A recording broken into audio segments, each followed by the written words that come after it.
This tale grew in the telling until it became a history of the Great War of the Ring and included many glimpses of the yet more ancient history that preceded it.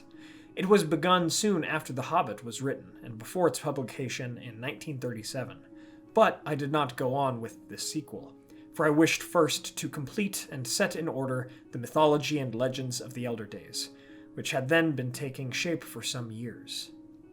Hey everyone, Yoyston here, and I hope you all are doing well, wherever you are in Middle-earth. Today we'll be doing a bit of a different kind of video, the 10 most important moments in the history of Middle-earth, in my opinion at least. This video will hopefully help older and newer readers of Tolkien in summarizing the most crucial and important moments in the history of Tolkien's Legendarium.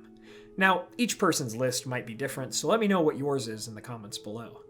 I chose these due to how I define important in the context of Tolkien's history, which is that these moments that are important tie into and define the main story arcs that Tolkien told in Middle-earth, especially concerning the Silmarillion, the Hobbit, the Lord of the Rings, as well as the overall narrative of the West versus the Shadow from the very beginning of Arda to Sauron's fall.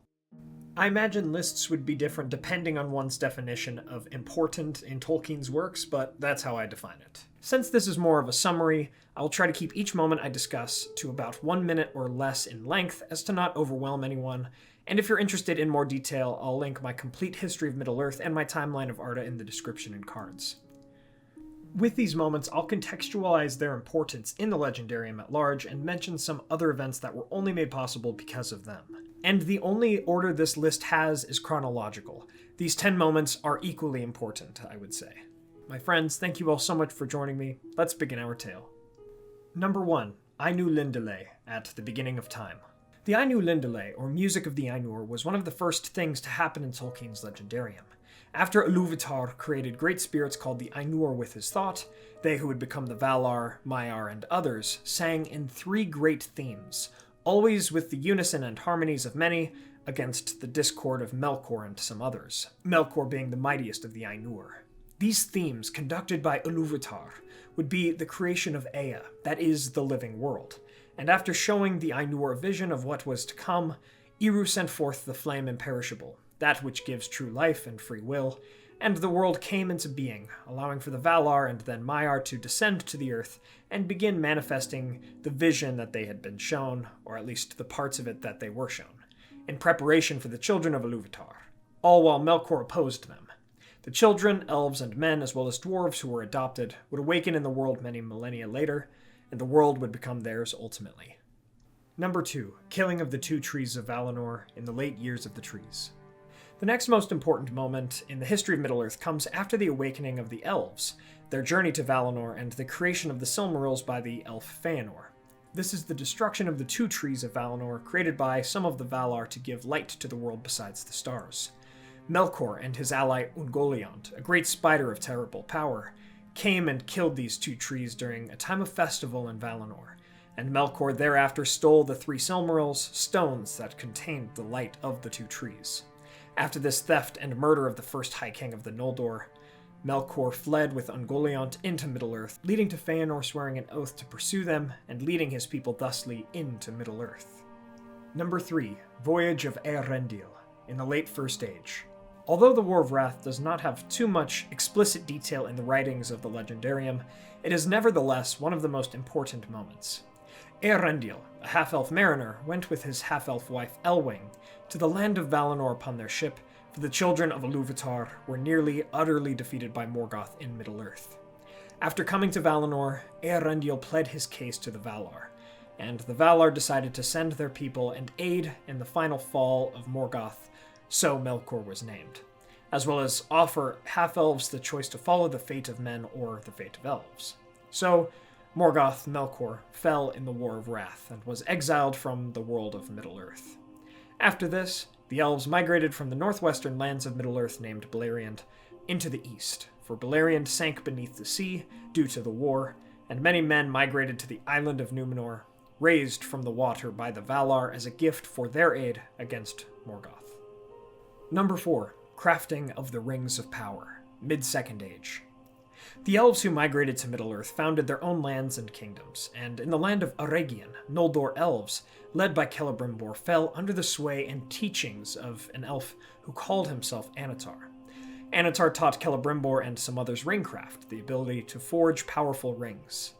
Celebrimbor and Annatar forged 16 rings together, 7 which went to the dwarves, and 9 which went to men. Celebrimbor himself forged 3 more, untouched by Annatar, but still crafted through his teachings, and these 3 went to the elves. Annatar, who was truly Sauron, the greatest Maya lieutenant of Melkor during the Elder Days, forged in secret the One Ring to have mastery over the lesser rings and their wearers. But he discovered the elven rings, whose bearers in turn discovered his treachery. The 9 men fell under his sway and the sway of his ring, while the 7 dwarves were subject to greed, envy, and pride, and the 3 elven rings were hidden from him. This led to war. Number 5. Downfall of Numenor. Late Second Age. Throughout the Second Age, the Great Númenóreans became one of, if not the most powerful force east of Valinor at that time, but their power never overcame the fear of death, nor their envy of the elves for immortality, nor the greed for more power and wealth. And so Numenor fell into decline over the age, and while some remained faithful to their virtue, friendship with the elves, and loyalty to the Valar, most others became arrogant and corrupt. Sauron, who the Númenóreans had battled with alongside the elves centuries before, lured the Númenóreans to Middle-earth and was captured, only to rise to the position of king's advisor, and thus Sauron sped Numenor's decline, turning their armies towards the Valar in the west, which destroyed Numenor. While Sauron endured this fall, so too did the faithful who escaped the downfall and came to Middle-earth to establish their own kingdoms, Arnor and Gondor. Isildur takes the One Ring from Sauron. Late Second Age. Sauron, who dwelt in Mordor, attacked Gondor suddenly, and the elves, men, and dwarves, who all had scores to settle with the Dark Lord, took up arms against him in a years-long conflict, ending with the defeat of his forces in Mordor, but also the deaths of High King Gil-galad, the last king of the Noldor, and Elendil, the High King of Arnor and Gondor. In their battle with Sauron, they also brought down the Dark Lord, and Isildur, son of Elendil, cut the One Ring from the hand of Sauron, taking it for his own. And so years later, on his return to Arnor in the north, Isildur was ambushed by orcs, and the One Ring was lost in the Gladden Fields and the River Anduin. Number 7. Finding of the One Ring, mid to late Third Age. The One Ring stayed lost for many years, during many conflicts, and even the fall of some lands and kingdoms, but in the end it was found by an unlikely creature, a Stoor hobbit of the Gladden Fields. Hobbits were enigmatic beings that shared in the fate of men who appeared in the Third Age, and the One Ring would come into the hands of the hobbit Smeagol through murder, and he would take the ring deep into the Misty Mountains, becoming the creature Gollum. While many would search for the One Ring, none would find it, at least not on purpose, and certainly not where Isildur had lost it. Number 8. Riddles in the Dark, or Bilbo finding the One Ring. Late Third Age. Indeed, the One Ring would be found by another hobbit, Bilbo Baggins, in the caves of Gollum, and after playing riddles with the creature and escaping him, the One Ring would return to the hands of the Free Peoples, after having been lost for thousands of years. Bilbo would use this ring to help reclaim the dwarvish kingdom of Erebor from the dragon Smaug, and he would afterwards keep the ring, eventually passing it onto his adopted nephew Frodo, who would see to its destruction. Number 9. The destruction of the One Ring in the late Third Age. Indeed, Frodo would go on an adventure to destroy the One Ring, the most famous tale in Tolkien's works.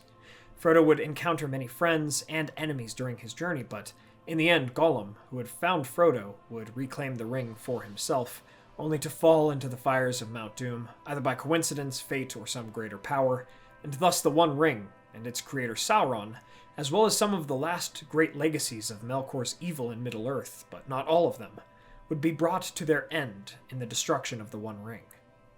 After the end of Sauron, the heir of the faithful Númenóreans who yet survived, Aragorn, would come to the thrones of the reunited kingdom, Arnor and Gondor, and peace would return to the world of Middle-earth.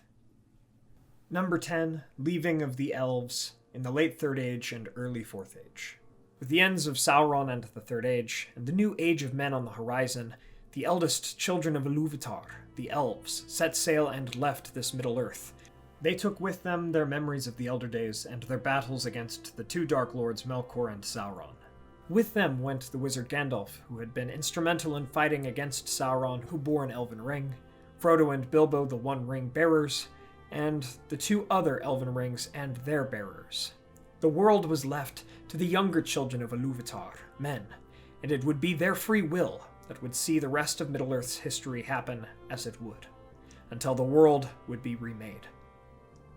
There they are, in my opinion, the 10 most important moments in the history of Middle-earth. But what do you all think? What would your 10 most important moments in Middle-earth history look like? Let me know in the comments below, and also let me know your reasoning why. I hope this was helpful for new and old book fans alike. And so, we come to the end of our tale. From these 10 important moments, fate and free will really stand out to me. We see that in some ways we have control over our destinies, and we must use our time in this world wisely, like those who chose to stand against the Dark Lords.